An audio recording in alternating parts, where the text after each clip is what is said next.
Hey, what's up my wild mustaches and welcome back to another wild video. Today we're going to be talking about a few things from dungeons to raids. And also too guys, I have been gone for just about over a week and a day. I do apologize for that, but I will explain for that at the end of the video for I won't bore you. So let's get right into it.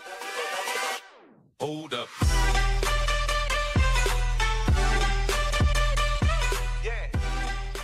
First off and foremost, there is a code word in this video, and it will be somewhere in this video, so be prepared for that. Also, too, as well, to the last guy who actually won, I did add you as a friend. I'm waiting for you to actually message me before we can get together and I can give you that token. Alright, so let's get right into it. So first off, I actually ran two raids, okay? I ran Ice Crown and the Black Temple. Now, these both took about 30 minutes each, with Ice Crown giving me about 2,993 auction house gold and 909 raw gold. Remember, you got a chance to get a mount too at the end of the run, so if you want that mount, just farm this with ults and so forth.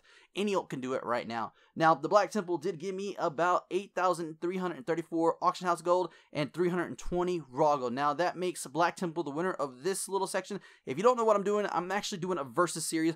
This is something I used to do, but it's going to be a revamped versus series, meaning that they're going to be putting two raids, two dungeons together, going against each other, and seeing the best gold making for you. Won't waste your time. Now, let's move on to the dungeons, basically. Now, in this dungeon, we actually did 30 minutes. I used to do them an hour, but a 30-minute run is actually something really more reliable, and to be honest to you, it's something to show that if you're actually going to be worth farming. Now, the first one I did was the Stockade. The Stockade took me 30 minutes to do, obviously, and I got 12,038 gold with items of 963, which is going to be counting toward our loot to 1 million items. I was doing that for a little bit, but I think that we're going to be doing this a lot more because I want to get to that gold max and be able to get y'all to at least 1 million plus gold. Now, that's it too as well. I did a Rage Fire Chasm, which actually took 30 minutes again too as well, and it did 14,045 gold with items of 333. And note that Rage Fire Chasm did not repeat items like basically the Stockade did. Notice this, whenever you do dungeons, a lot of dungeons actually give you the duplicate items, making it worthwhile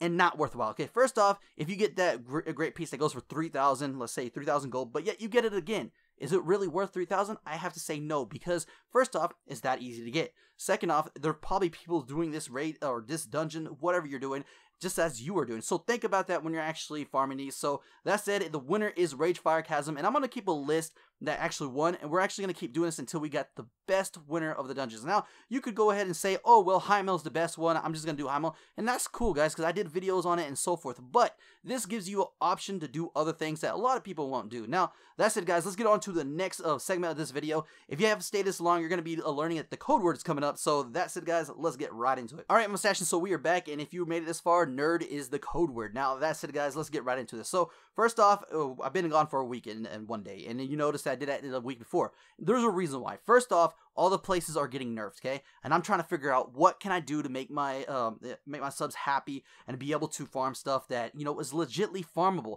And obviously, last week I put a video out saying, hey, can I do lore, so forth and everything? And some of y'all said yes, some of y'all said, hey, let's just stick with gold. And I need to actually meet y'all halfway. So, what I suggest doing, and I want to do, is basically show you gold like this, and do like something extra at the end of the video. Now, this video won't have that because I'm just explaining to y'all, obviously. And to be honest with you, I want to explain something about gold farming, okay? This is something a lot of YouTubers don't tell you about. They just show you a spot, and basically you just go farm, and you're like, oh, this is pretty cool. But they don't tell you that most spots, like for instance the Stockade, okay? It's a good spot. It seems like it's a good spot, but multiple items drop of the same item, and that makes the gold value go up. Now, for instance, I got a item that's 3,000, right? Went back and did it again, got the same item, 3,000. If it's that common to get, people are going to be doing this and already have it, meaning the value of that gold item is actually going to go down, okay? So take that in consideration when you're doing this, and I will be giving you information on this. So for instance, even if the Stockade won in this series, I would still say it lost because it had multiple same items. The Raging Fire did not. Now, the point is that you want to get those unique items because people want to actually see these unique items on the auction house. They sell faster because they're harder to get. Now, the thing about raids is that they're lower on the auction house gold value. They're better for transmog, and they're better for mounts and so forth, even pets. Now, the thing is, most places don't have pets in raids. They weren't actually until, I think, Mr. Panda is whenever they started doing mounts and pets, stuff like that. But now, recently, they've been putting in pets into old raids just to redo it. Now, the thing is about that, and a lot of people don't tell you, is that these old raid pets are very cheap because you can do this over and over and over again. So basically, you want to stay away from those unless you want to collect those and so forth. Now, this is just some information that I want to give to y'all, and I think I should be able to do this every video I'll give y'all, because I think that the more information y'all have of gold farming, the better. Now, with all the nerfs in Legion of gold farming and everything, I don't think you're actually going to want to stick to the same things over and over again. So I do got something coming up Saturday that I think you're going to like a lot. It's going to consist of 2 dungeons, 2 raids, and obviously a farm spot. This one should have had a farm spot, but I didn't have enough time, guys. So I hope y'all appreciate the video, and I hope that y'all enjoyed the video and understand that where I'm coming from of what kind of dungeons and raids you should do.